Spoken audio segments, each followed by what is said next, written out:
There are not enough jobs in this country for the beneficiaries that this government is intent on punching down upon. It does not matter how hard you seek to punish people when there are not enough jobs for them to move into. We asked the Prime Minister at question time today if he could guarantee that there was a job available for every job seeker that he seems so intent on punishing. And Mr. Speaker, he deflected from the question. So our point to the government is New Zealanders and young people in particular can't work your ghost jobs.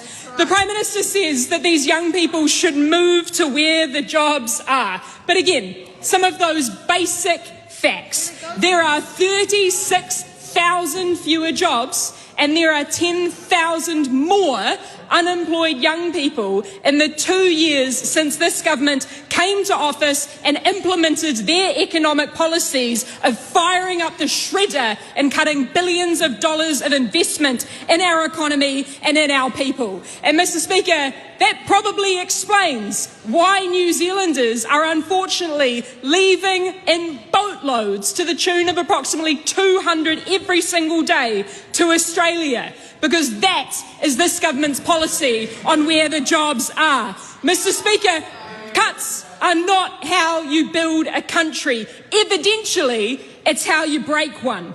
And, Mr. Speaker, it is abundantly clear that this government's economic policy is to kill the golden goose, to whittle down our infrastructure to such an anemic state and then to pass it off in bargain bin prices to the private sector, and also then to exploit the very environment that we trade on the international stage. They have cut thousands of state home builds. They have scaled back infrastructure in hospitals, resulting in 15,000 fewer construction sector jobs. Mr. Speaker, if I can reiterate that point, there are 36,000 fewer jobs and 10,000 more young people that are jobless under this government.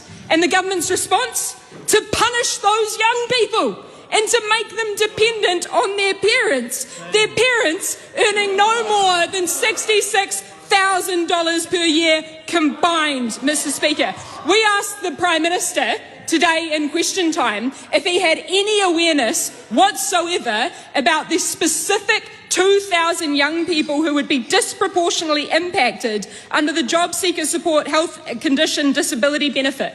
Mr. Speaker, these are young people who are currently experiencing severe mental ill health, who are disabled or profoundly sick, who this government has decided to make dependent on their parents or force them to move somewhere else to where jobs currently don't exist because this government has cutted those very jobs. This is just the latest in a long line of policies which this government has been warned will make more people poor, will make more people homeless, and will actively increase inequality. And what is this government's response to these statements in the House right now? To laugh.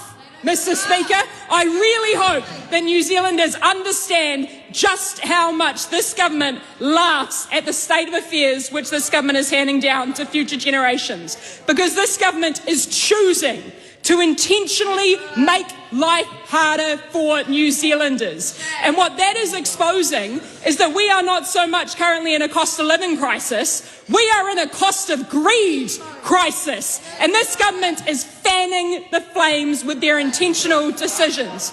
But the message that we want New Zealanders to hear, Mr. Speaker, is that things do not have to be this way.